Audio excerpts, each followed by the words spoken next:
नमो अर्हन्ताणम् नमो सिद्धाणम् नमो आयर्याणम् नमो वज्रायाणम् नमो लोये सविसाउणम्। पंच परमेष्टि भगवंतों की, गणाचार्य भगवान विराग सागर जी महामुंडराज की, पट्टाचार्य भगवान गुरुवर विशुद्ध सागर जी मुंडराज की,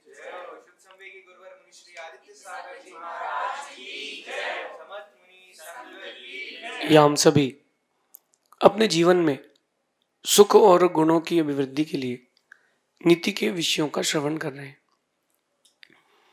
नीतिकार हमें सिखाते हैं कि दुनिया किसी की नहीं है, वक्त जिसका है दुनिया उसकी है। एक वक्त था जब राम की जय जयकार हो रही थी, फिर एक वक्त ऐसा आया जब उसी राम की निंदा भी होने लगी। वो जो प्रजा थी जो रो रहे थे, राम के जाने पर जो लोग रो रहे थे, सीता की मैया के जाने पर जो लोग रो रहे थे, उन्होंने ही तो सीता को बदनाम किया था। सीधी सी बात है, वक्त जिसका है दुनिया उसकी है। जब तक रावण का राज था लंका में, तब जय जय जय रावण, जय जय रावण के नारे चलते थे। जब रावण का राज खत्म हो गया, जय विभीषण के नारे चलने लगे। दुनिया में कोई भी किसी का नहीं है, तो हम क्या करें? हम ये करें, हम वक्त बनाना सीखें। वक्त जिसका है दुनिया उसकी है। वक्त को बनाने का रहस्य समझें। यह आज बहुत गंभीर नीति की बात मैं आपसे करूंगा कि हमने बहुत से लोगों को देखा और बहुत सी चीजों को जाना है, लेकिन वक्त जिसका है दुनिया ने उसको ही अपना माना है। आज नहीं, पुराना इतिहास उठा ले, आने वाला जो इतिहास बनने वाला है उसको वक्त बता देगा। जिसका टाइम वो चलता है ना, दुनिया उसके साथ चलती है। जब टाइम खराब आता है तो अपने भी साथ छोड़ देते हैं। इसलिए सबको अपना बनाने के चक्कर में ना रहें, वक्त को अपना बनाना सीखें। अगर आपने वक्त को अपना बना लिया, एक बार वक्त आपका बन गया है, अब ये बात पक्की माइंड सेट करके रखना कि दुनिया में कोई तुम्हारा कुछ नहीं बिगाड़ पाएगा। और जब तक वक्त रहेगा तब तक तुम्हारी पूछ परख रहेगी। वक्त गया बात गई, रात गई बात गई। आज की नीति में यही कह रहे हैं कि कुछ अच्छा हो जाए तो इंसान समय की प्रशंसा करता है। कुछ अच्छा हो जाए तो इंसान समय की प्रशंसा करता है, और अगर कुछ बुरा हो जाए तो समय की निंदा भी करने लगता है। अच्छा हो गया तो यार बहुत अच्छा टाइम चल रहा है, कुछ बुरा हो गया तो अरे यार टाइम खराब चल रहा है। तुम टाइम को दोष क्यों दे रहे हो? आपको टाइम को दोष देने का कोई अधिकार नहीं है। ये देखो वो टाइम आया क्यों है, वो जो टाइम आया है आपके पास क्यों आया है? ऐसा ऐसा क्या हुआ जो ऐसा टाइम लौट के आया है? सीता माँ ने तो कभी नहीं बोला कि राम ने जंगल छोड़ा है। सीता माँ ने कभी नहीं कहा कि रावण ने अपहरण किया है। सीता माँ ने यही सोचा, ऐसा ही मेरे कर्मों का उदय है। अगर आपने नीम के पेड़ के लिए बीज बोया है तो आम के फल नहीं मिलेंगे।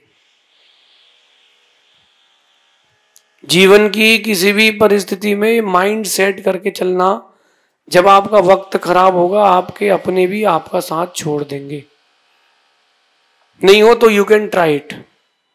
आप चाहो तो आप आजमा सकते हो,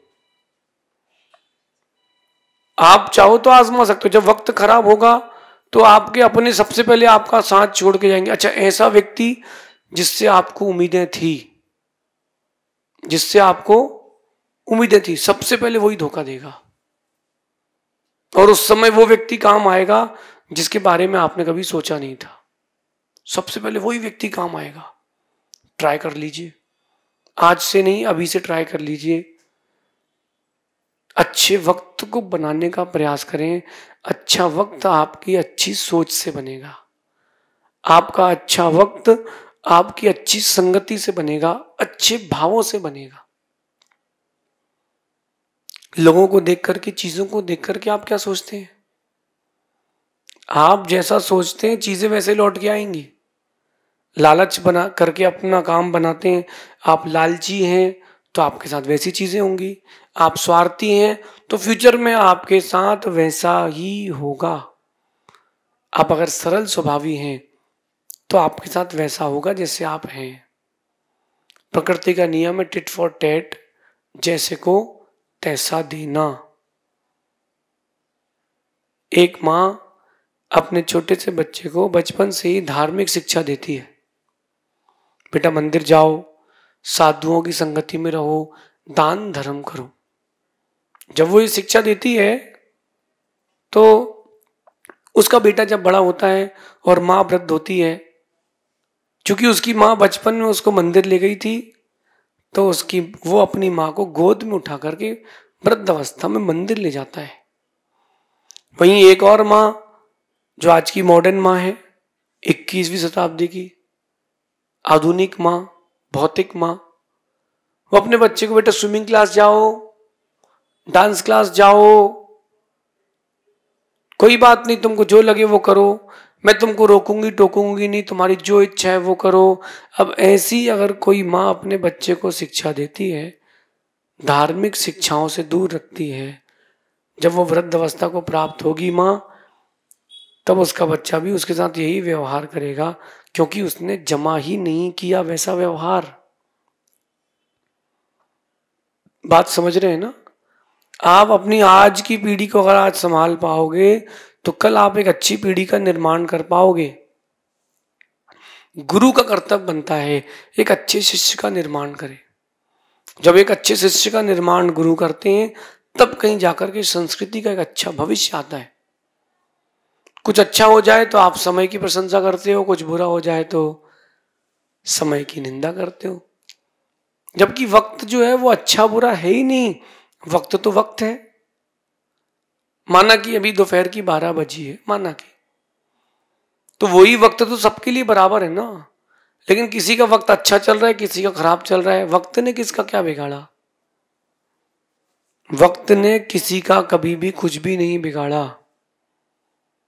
वक्त ने किसी का कभी भी कुछ भी नहीं बिगाड़ा। फिर भी लोग वक्त को बुरा कहते हैं। अरे बुरा कहना है, वक्त को मत कहो, अपनी करतूती को कहो, अपने कर्मों को कहो। वर्तमान के तो बहुत छोटे मोटे कर्म हैं, पता नहीं पहले से कितने कर्मों का बोझ लेकर के अपन चल रहे हैं। वर्तमान का तो बहुत छोटा सा फेस है, वर्तमान का जो लोन है कर्मों का बहुत कम है, बहुत कम है। लेकिन जो पुराना है वो लोन कितना बड़ा है, आप सोच नहीं सकते कब से जमा कर रहे हैं अपन वो लोन। ये नीति समझना। वक्त को अच्छा बुरा कहने से वक्त अच्छा बुरा नहीं होता। वक्त को बनाना सीखे मेहनत से, वक्त को बनाना सीखे अच्छे कर्मों से, वक्त को अच्छा बनाना सीखे अपनी संगति से, वक्त को अच्छा बनाना सीखें अपनी नजरिए से, अपनी मेंटालिटी से। वक्त को अच्छा बनाना सीखें। अगर आपको ये बात समझ में आती है तो मुझे लगता है कि मेरा कहना सार्थक हो जाएगा। मैं कहता हूं कि अपने कर्मों पर भी तो विचार करो, अपने कर्मों पर भी तो विचार करो। बहुत कठिन है, बहुत कठिन है विपरीत परिस्थिति में ये स्वीकार पाना कि मेरा किया हुआ ही सब कुछ है। बहुत कठिन है। व्यक्ति जब कर्मों का उदय आता है तो दूसरों को दोष देता है। क्या करता है वो, भाई तूने ऐसा किया, उसने ऐसा किया, उसने मेरी गाड़ी पंचर कर दी, उसने मेरे घर की दीवार तोड़ दी, उसने पत्थर फेंक दिया। ये क्या हो रहा है? आप दोष दे रहे हो दूसरे को, लेकिन दोष दूसरे का नहीं है, दूसरा तो बहिरंग निमित्त है, तुम ही कारण हो। राम को अपहरण करने वाले रावण नहीं थे। राम और सीता, इन दो की दृष्टि, इन दो की कहानी कभी उतर के जीवन में उतार के देखना। सीता का अपहरण करने वाले रावण नहीं थे, सीता का अपहरण करने वाली सीता थी। अगर सीता ने पहले ऐसा कुछ नहीं किया होता, पूर्व में कर्म अशुभ, तो रावण क्यों हरता? सीता को जंगल भेजने वाले राम नहीं थे, सीता का अपना निजी कर्म था। सीता की अग्नि परीक्षा श्री राम ने नहीं ली, सीता की अग्नि परीक्षा उनके वक्त ने ली। और हम वक्त को क्यों दोष दें? वो वक्त बनाया किसने? वो हमने बनाया है, खुद को दोष दें? मैं आपको एक बहुत अच्छा सूत्र देता हूं जीवन में सुकून के लिए। ये सोचें कि गलती मेरी है। क्या सोचे? गलती मेरी है। मैं आप लोगों को एक दृश्य दिखाता हूं। अपन ने किसी से कुछ कहा कि भैया थोड़ी देर शांत बैठो, अब वो अगले के पास दिमाग ही नहीं है, तो बातें कर रहा है, हल्ला कर रहा है। आपने किसी को पैसे दिए, उसने आपके पैसे खा लिए। आपने किसी की मदद करी, उसने आपकी मदद नहीं करी। उसको दोष मत देना। दोष देना किसको? खुद को। गलती हमारी है। अगर हमने पंचम काल में जन्म नहीं लिया होता, ऐसे लोगों के बीच में मैं मिल होता ही नहीं। मैं ऐसे लोगों के बीच में जन्म ही नहीं लेता तो अच्छा था ना। गलती हमारी है कि हमने अगर पहले ही भगवान महावीर स्वामी के समय, श्री राम के समय, भगवान ऋषभ देव के समय परिणामों को अच्छा कर लिया होता तो हम मोक्ष चले जाते। इन लोगों के बीच में रहना तो नहीं पड़ता। गलती हमारी है। ऐसा आपको अपने बारे में सोचना पड़ेगा। और जिस दिन ये बात आपके मन में सेट हो जाएगी, उस दिन देखना आपके चेहरे पर एक नई चमक आएगी। आप खुश रहना सीख जाएंगे। आप खुश रहना सीख जाएंगे, क्योंकि वक्त तो किसी का होता नहीं है। वक्त किसी का नहीं होता। जिसका पुण्य का उदय आता है, वक्त उसकी ओर मुड़ जाता है। आप देखो, एक सामान्य सा आदमी जो विधायक का चुनाव लड़ रहा है, कोई उसको नहीं जानता, कोई उसको नहीं पूछता। कौन है वो? क्यों ही नहीं जानता। अभी राजस्थान के जब मुख्यमंत्री बने थे भजन लाल जी, बने ना, कौन जानता था? कोई नहीं पूछता था। किसी को नहीं पता था कि ये मुख्यमंत्री बनने वाले हैं। मुख्यमंत्री बन गए तो ही उनके आसपास के लोग भी सोचे थे कि ये मुख्यमंत्री बन गए। बड़ी गहरी बात है। किस्मत कब करवट मारती है, पलटती है, कुछ भी नहीं पता। किस्मत कब कैसी करवट मारेगी पता नहीं है। आज राजा है सो कल रंक है, कल रंक था तो आज राजा है। किस्मत कुछ भी पलटी मार सकती है। इसलिए अपने कर्मों पर विचार करें। हमने क्या कर्म किए हैं, हमने कैसे कर्म किए हैं, और इन कर्मों का हमें क्या फल मिलेगा, इस पर विचार करें। जैसे कर्म तुमने किए हैं, वैसा ही कर्म तुमको फल ला करके देगा। उस समय रोने की जरूरत नहीं है, बिलकने की जरूरत नहीं है, चीखने चिल्लाने की जरूरत नहीं है, स्वीकारने की जरूरत है। सिर्फ एक्सेप्ट करने की बात है उस समय तो, कि हाँ यार मैंने तो किया है। रिजल्ट आता है किसी बच्चे का, तो वो उसको पता है कि इस सब्जेक्ट में नंबर कम क्यों आए, उसको पता है इंटरनली। बाहर से वो नहीं कहता, कहता नंबर कम आए, पेपर हार्ड था। उसको अंदर से पता है कि मैं लिख के नहीं आया हूं। उस बच्चे को अंदर से पता है कि मैंने इस बार कम मेहनत की है, मैं किताबों की जगह किसी और चीज में बिजी था। जब इस बात का आपको स्वीकारता का सिद्धांत, इस बात का आपके मन में आ जाए, फिर जीवन आपका सुकून में जिएगा। मैं आपसे एक बात कहता हूं कि कई बार लोग किसी का पैसा खा लेते हैं। भैया पैसा खाओगे तुमको पचेगा तो नहीं, न तुम बचोगे, ब्याज सहित चुकाना पड़ेगा, इस जन्म में नहीं तो किसी और जन्म में। जो किसी का पैसा खा लेते हैं वो सड़ सड़ के मरते हैं। उनको इतनी हाई लगती है, इतनी हाई लगती है, लोगों की इतनी हाई लगती है। देखो आप, बड़े बड़े चिट फंड्स और कंपनी चिटिंग करती हैं कस्टमर्स के साथ। पैसा जमा करते जाइए, आपको महीने के आखिरी में, साल के आखिरी में इतना रिटर्न देंगे। कंपनी गायब हो गई, वो आदमी क्या खुशी खुशी जाता है क्या? सड़ सड़ के मरता है। ऐसे ही अगर आपने किसी को दुख दिया है तो आप सुख की उम्मीद ना करें। आपको दुख ही मिलेगा, जैसा तुमने जमा किया है वैसा ही मिलेगा। एक बेचारा गरीब आदमी एक पाव भाजी के ठेले के वहां खड़ा था, सूंघ रहा था, सूखी रोटी खा रहा था। 2 दिन तो पाव भाजी के ठेले वाले ने देख लिया। तीसरे दिन कहता है कि पैसा दे। कहता साहब काहे के पैसे? बस तुम मेरे यहाँ सूंघते हो, रोटी खाते हो? तो बोले सूंघ रहे ना, खा थोड़ा रहे तुम्हारे यहाँ का। बोले नहीं, पैसा तो देना पड़ेगा। एक बहुत अच्छा समझदार व्यक्ति खड़ा था, बोले भाई पैसा तो देना पड़ेगा, तुमने सूंघा है तो सूंघने का पैसा तो देना पड़ेगा। जेब में कितने पैसे? उसने उसके जेब में हाथ डाली, गरीब था, 10 सिक्के निकले होंगे। उस सिक्कों को हाथ में लिया, बजाया और कहता है आवाज आ रही है? दुकानदार कहता हाँ। कह रहे हो गई पेमेंट। जैसे उसने खाया वैसे उसने चुकाया, उसने सूंघ सूंघ के खाया, उसने बजा बजा के चुकाया। आप क्या समझ रहे हैं? आप क्या समझ रहे हैं कि चीजें आपको आपके मन की मिलेंगी? कभी नहीं मिलेंगी। जैसी तुम्हारी भावना है चीजें तुमको वैसी ही मिलेंगी। मैं कहता हूं कि बुरा कैसे कह दे वक्त को, बुरा हम कैसे कह दे वक्त को, यही तो है जो सबकी असलियत बताता है। आप वक्त को बुरा कहते मिल जाते हो। मैं कहता हूं कि वक्त को बुरा कैसे कह दे, यही तो सबकी सारी असलियत बताता है। मैं आपको अभी करंट अफेयर्स बताऊं, जो अपने आप को राजा मानते थे लोग उनकी निंदा करते मिल रहे।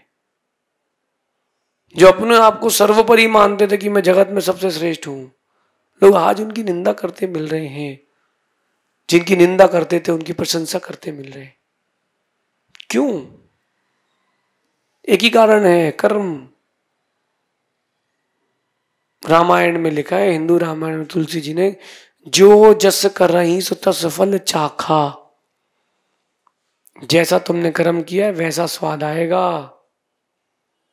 वैसा ही स्वाद आएगा। तुमने अगर खीर में नमक डाला है तो वैसा स्वाद आएगा, तुमने दाल में अगर शक्कर डाली तो वैसा स्वाद आएगा। जैसा तुमने किया है वैसा लौट के आएगा, और जिसके साथ तुमने किया है कहीं ना कहीं लौट के आएगा। आज तुमने चींटी को अपने पैरों के नीचे रौंदा है, कल चींटी बड़ी होकर तुमको रौंदेगी। आप देखो बड़े बड़े डिजास्टर्स होते हैं इंडिया में, बड़े बड़े डिजास्टर होते हैं, एक साथ हजारों लाखों लोग मर गए, सुनामी आ गई, अर्थ के वर्ल्ड की भी यही स्थिति है। बड़े बड़े डिजास्टर हो गए, एक साथ कैसे मर गए? अभी कुछ दिन पहले लॉस एंजलिस में बहुत बड़ी घटना हो गई। इतना बड़ा लॉस कैसे हो गया? एकदम लॉस एंजलिस में लॉस कैसे हो गया? वहां के लोगों ने सामूहिक पाप किया था, सामूहिक उदय में आया है। आप लोग तो पाप करते नहीं हो ना, आप लोग तो बहुत धर्मात्मा हो ना, बिल्कुल आपकी आत्मा पवित्र आत्मा, एकदम प्योर सोल है। आपने कभी किसी का कुछ बुरा किया ही नहीं है ना। ध्यान रखना, कर्म सबका सबको लौटाता है। किसी ने खूब कही बात की, सबको अपने कर्मों का पता है, सबको अपने कर्मों का पता है। गंगा घाट में यूं ही भीड़ नहीं होती, सबको पता है कहां किसने कब कहां झोल किया है। जब पता ही है कि तुमने झोल किया है, कम से कम नाउ वी शुड एक्सेप्ट। हम अपने आप को अब तो सुधार सकते हैं, अब तो बचा सकते हैं। कर्म अच्छे करें, कल अच्छा होगा। वक्त को कभी बुरा मत कहना, वक्त कभी बुरा नहीं होता। जैसा तुमने टाइम सेट किया है, घड़ी वही तो वक्त दिखाती है। वक्त को कैसे बुरा कह दें, यही तो सबकी सारी असलियत बताता है। वक्त को बुरा नहीं कहना, वक्त को अच्छा बनाने का पुरुषार्थ करना। जब वक्त अच्छा आए तो राजा भी सेवा में लग जाते हैं, और वक्त खराब आए तो अपने भी साथ छोड़ के चले जाते हैं। इस नीति का चिंतन करके अपने जीवन का विकास करना। शेष आगे देखेंगे। भगवान महावीर स्वामी की